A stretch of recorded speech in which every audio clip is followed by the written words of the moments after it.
Back in June of 2012, the first video was posted to the Fantastic Adventures channel, a channel that would feature a variety of kids-friendly content, mostly in the form of skits. The channel featured 7 children, all between the ages of 6 to 15, and behind the scenes, it was run by their adopted mother, Michelle Hobson, who would orchestrate the skits, the editing, and the posting of the actual videos, along with her 2 older biological sons who also helped out. And when you see the content, it seems so similar to what so many others are doing nowadays. A family making goofy, lighthearted skits made for children. And much like many channels in this genre, it pulled an incredible amount of views. Throughout its lifespan, the channel gained over 800,000 subscribers and a staggering 250 million views. Young kids were absolutely loving this content, and parents likely viewed it as a wholesome family-run account. However, what many didn't know was that behind the scenes, a storm was brewing.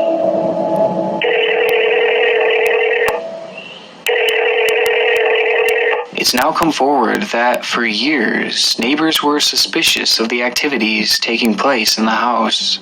It's unclear what exactly they had seen or heard, but we know that people in the neighborhood had reported Michelle to the Department of Child Safety 15 separate times. That alone is a major indication that something wasn't quite right with the family-run channel.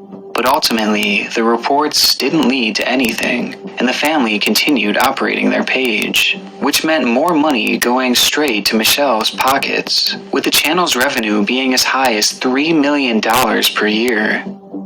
Things were looking great for the channel, as the family was nothing shy of a success story. A story that in March of 2019 revealed its biggest plot twist. It was around this time that Michelle's biological daughter, Megan, had noticed some concerning signs with the kids. Megan was no longer living with her mother when they operated the channel, but she would often visit and occasionally even appear in the family sketches. And on these visits, she started to realize that many of the children showed signs of abuse. And so, concerned for her adopted siblings, Megan decided to call authorities and report the potential abuse. And it's a good thing she did. Police would end up making a welfare check at the house that revealed the shocking abuse the children were being put through. The welfare check showed that the kids had been forced into making these YouTube videos, to the point where Michelle had actually pulled the majority of them out of school so that they would have more time to create content. If one of the kids refused to participate, they would be beaten with belts and coat hangers, and even Michelle's own fists. The same would be done to the kids if they stuttered or messed up one of their lines. It's absolutely appalling, and the fact that each of these children were adopted makes one question if this channel was her motive for adopting so many kids, so that she could use them to create content. But the abuse is far worse than just what I've told you. When police entered the home, they found each of the children to be extremely malnourished, being starved and dehydrated. One kid was also found trapped inside of a dark closet with a diaper on, which was supposedly one of their usual punishments. In Michelle's room, there was a closet that had a deadbolt lock on the outside. The children would be put inside of there and locked in the darkness for days, without food, water, or even a place to use the bathroom. They would either have to go in diapers or on the floor. And all this was done if they were reluctant in any part of the filming process. And the punishments continue. They would also be forced into taking ice baths, and if they tried to get out, Michelle would hold their heads underwater for extended periods of time, nearly to the point of drowning these kids. A few of the boys had also told police that Michelle had forcefully grabbed them by their private parts and pinched them so hard to the point that they'd bleed. It's absolutely horrendous to imagine, and it's not even the worst punishment they'd face. Michelle also kept multiple cans of pepper spray in the house, and when the children would misbehave, she would spray them. And not just a little bit, she would cover their entire body from head to toe, with one of the adopted daughters reporting that Michelle had even sprayed her inside of her private area, which put her in extreme pain for days. It's unimaginable, and all this abuse was orchestrated by Michelle to virtually make her adopted children slaves, to work on this YouTube channel, and make her millions. This revelation instantly made this channel one of the darkest on the platform, with it being so twisted that YouTube ended up terminating it not long after the news had broken. If only they took that kind of action with some other accounts. But to add to this morbid story, Michelle would never end up serving a prison sentence. Good evening and thanks for joining us. We're starting with breaking news. Michelle Hobson, the Maricopa woman accused of abusing her adopted kids and forcing them to perform on YouTube videos, died earlier today. Hobson has been sick for a while. She suffered a brain injury while in custody months ago and had missed several court dates. She ended up passing away in November of that year before she could ever face any real consequence. In a story so dark and twisted, Michelle's biological daughter, Megan, was the true hero. She ended up adopting 2 of the kids, with the others being placed in foster care. And without her, this abuse would likely still be happening, because no one would know. It's a shame that Michelle's twisted truths didn't come out any sooner, as they remained hidden in the shadows for years. But this isn't always the case. Some channels will do their best to try and hide their dark backstories, but their attempts don't even last a day, with people immediately questioning their legitimacy. But as we'll see from our final channel, even then, it's oftentimes too late. And all this was done if they were reluctant in any part of the filming process. And the punishments continue. They would also be forced into taking ice baths, and if they tried to get out, Michelle would hold their heads underwater for extended periods of time, nearly to the point of drowning these kids.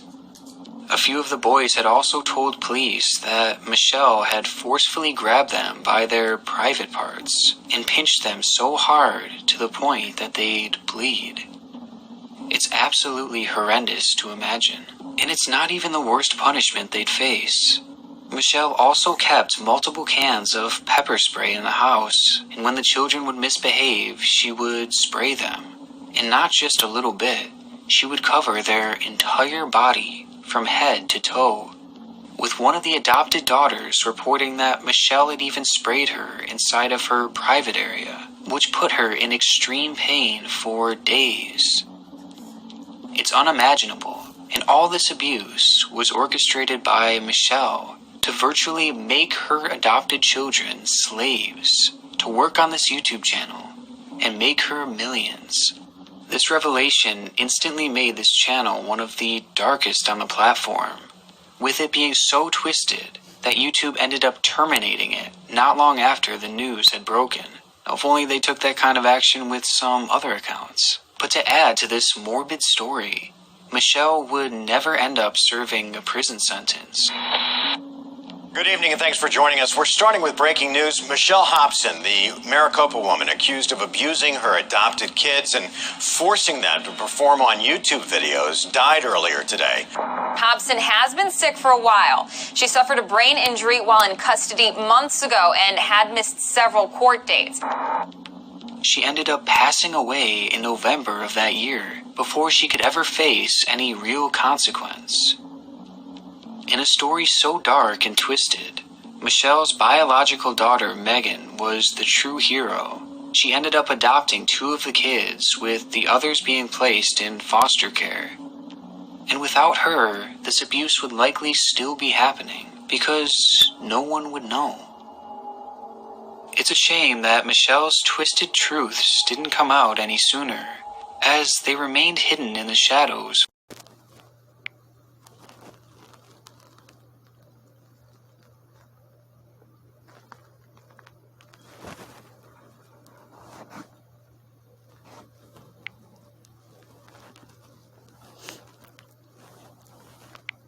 Adopted, abused, and abandoned. 7 kids placed in the care of Michelle Hobson, who became known as YouTube Mom after her 2019 arrest.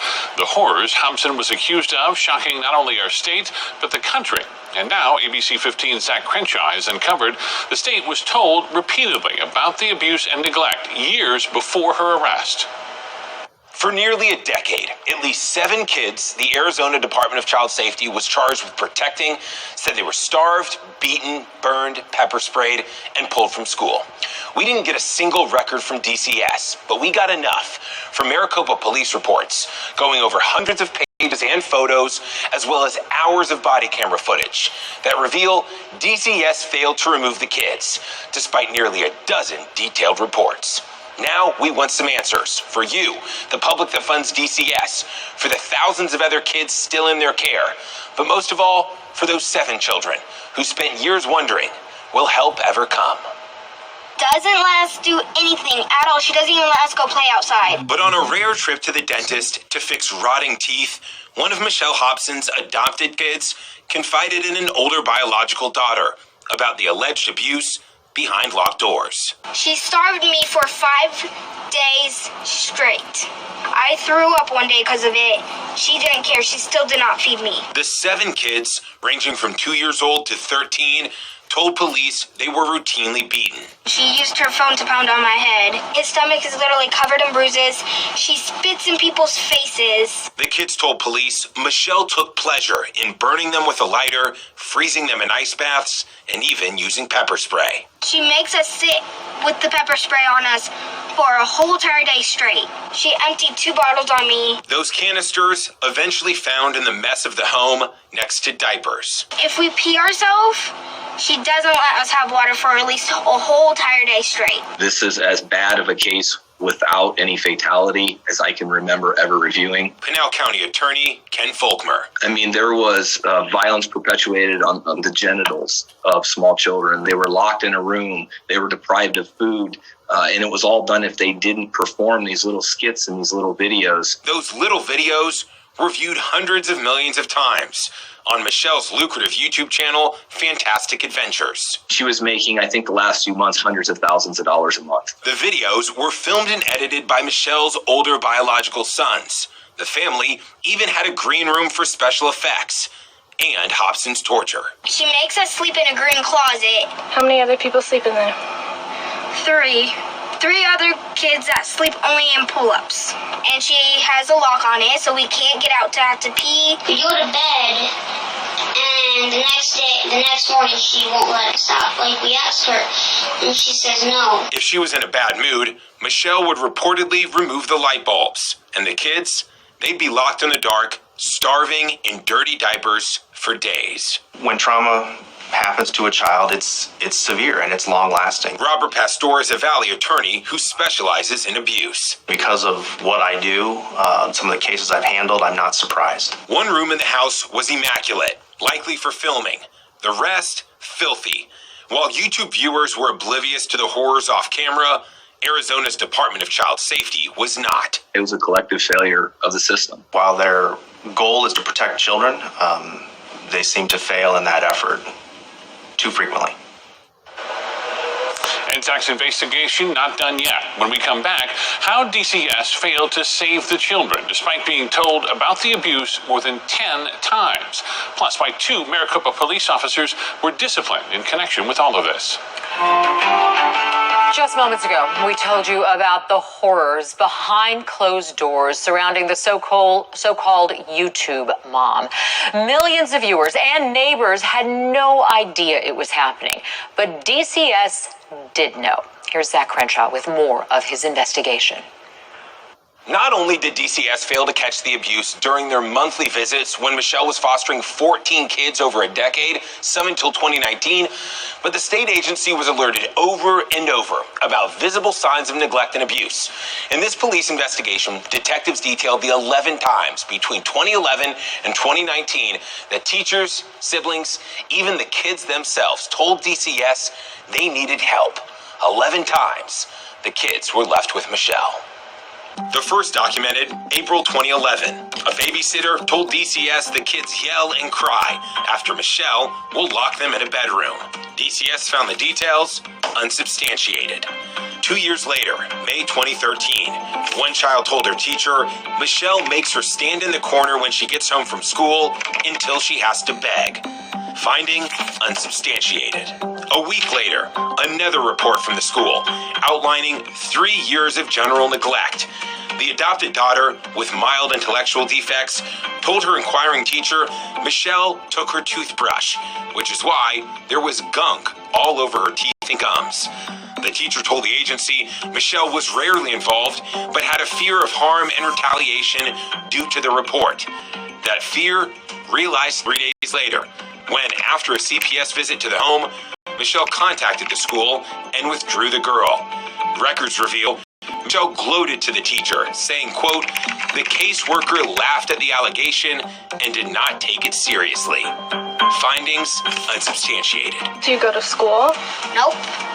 I'm homeschooled, but I don't even do school homework at home or anything. Back to the DCS reports, and a year later, August 2014, a Gilbert daycare tells DCS Michelle's foster kids are unbathed, covered in feces, and have infected blisters and rashes all over. Despite all the details, the findings, once again, unsubstantiated. 9 months later, April 2015, a foster child says that 2 years ago, Michelle, quote, threw a can of food at her head and it left a scar. Was the scar ever looked at? We don't know, but the findings, you guessed it, unsubstantiated. 3 months later, July 2015, DCS is told that one of Michelle's girls has serious bruising, a horrible rash, and another daughter appears to be starving. Again, nothing was done, unsubstantiated. The most egregious failure, though, happened December 2017. A boy ran from Michelle's Maricopa house naked to avoid another beating. Michelle took a risk and called 911. Officers found the child shivering in a backyard. He begged them not to take him home, saying, I'm being starved and pepper sprayed. Officer Michael Takagi documented the kid's disclosures, writing, quote, she keeps them out of school so officials don't see bruises or hits them in areas that are not visible. Then he called DCS. 6 days later, a DCS worker finally did a welfare check. Reports show she was told ahead of time, quote, mother is reported to know CPS and will brief the children and tell them she will hurt them if they say anything. How, after all of those details, Michelle managed to keep the kids is a mystery. But her older biological daughters told officers this in 2019. Every time it happens, they give her a heads up. They tell her what's happening because she's a part of the foster care system. They interviewed the kids right in front of her, right in front of my mother. DCS yet again found that abuse unsubstantiated, and they refused to give us any records, even after Hobson died due to health issues in late 2019. They want to keep this information under wraps. In hindsight, there was some mistakes. Maricopa PD also failed on multiple accounts. Officer Takagi never recategorized the juvenile problem to criminal abuse, so detectives were never flagged to investigate. His lieutenant, Mary Turner, also failed to review the report and catch his mistake. 2 years later, a supervisor would write, the children were subject to more abuse because of their failures. In fact, Michelle retaliated. The kids told detectives in 2019 that after that runaway incident, Mom got mad. She put us in that room for a really long time. I think it lasted more than a day. So we got scared to tell again, because that was after the cops came once. For all their mistakes, Lieutenant Turner and Officer Takagi were suspended without pay for 10 hours, a single shift. Does that seem like appropriate punishment to you, given how many more months the kids suffered? Unfortunately, when we make mistakes as a police, the stakes are high. And we can't make that hurt go away. We have to own that and move on. They shirked their responsibility, and sadly, these children had to live in this sort of torturous environment for far too long. I suspect the child, like, what, no crime in the house. Oh. It's important to acknowledge the kids told police Hobson was a manipulator. Ms. Hobson specifically chose children that has had significant mental health issues, knowing full well that those with significant mental health issues are going to be less believable. You're not telling me what was said. No, I'm not going to tell you because there's an investigation. Michelle would show DCS investigators the stocked fridge and packed pantry, but the kids say they were being starved, still fearful to eat even after officers arrived in 2019. We're going to protect you. Is there anything in here that you want to eat right now while we're waiting? Seriously, anything. Look, you got some chips. She's got some bread. No, she's not. No, she's not. No, she's not. You are not going to talk to Mom right now. The children also said Michelle forced them to lie. Last time CPS and cops came, I wanted to tell them the truth, but they wouldn't let. My mom told me to say all lies, and if I didn't say lies, she threatened me and said she was going to kill me. Even with those lies, though, Pastor says DCS should have gotten to the truth. The idea that, children lied and therefore we couldn't have known, well, that's contrary to everything that they're trained to do, which is to look at the totality of the circumstances, and you begin to put together and you say, hey, there's something going on here. We need to look more closely. But a closer look never happened. As a result, we had a number of young children that suffered potentially irreparable harm. It's harm that will last a lifetime. The court said this is a person that you can trust, and they were violated so horribly. Many I've spoken with say Arizona's Department of Child Safety needs massive changes to better protect kids. Because there weren't adequate resources, they cut corners or they made judgment calls, and as a result, these children got harmed. We probably report to DCS, I would say, at least 5 times a day. And then you magnify that across the state. The Arizona legislature, year in and year out, has not given these caseworkers the resources, the training, the payment and salary they need to make sure children are safe. DCS denied all of my records requests, citing confidentiality, even though Hobson is dead and the children are anonymous. We deserve to know, why are so many children in the DCS system being hurt? DCS Director Mike Faust also declined our multiple requests for an interview. You can't have accountability unless you have transparency. And DCS is an organization that we know one thing. They do not like this type of information finding its way into the public domain. Do you think any of the kids should live there? No, I think they're not safe there. The older sister called this cell phone video a, quote, last-ditch effort to save her siblings. I want to get them out of there, and I don't want CBS to play their games. I want all my other sisters and brothers to be in a safe home. I love you, and I don't even know you. I love you too, because you're saving me from this house. I know, baby. But the larger question remains. Will we ever know how DCS handled this internally? I hope so. I sincerely hope so, because it's not just these kids, it's all the other kids who are still in DCS care. It's been 2 years now since Hobson was arrested. 2 years for DCS to reflect on all of those unsubstantiated reports, those missed opportunities to save the children sooner. Not only did the agency deny all of our interview and public records requests, they declined to answer if any changes have been made or any employees held accountable. You can read their full statement, as well as more exclusive details, on our website. Zach Crenshaw, ABC 15, Arizona. You can read their full statement, as well as more exclusive details, on our website. Zach Crenshaw, ABC 15, Arizona. Even though DCS would not comment on this story, we plan to ask the governor and lawmakers what they make of the state agency repeatedly failing to remove the kids. We'll have much more on this story in the coming week.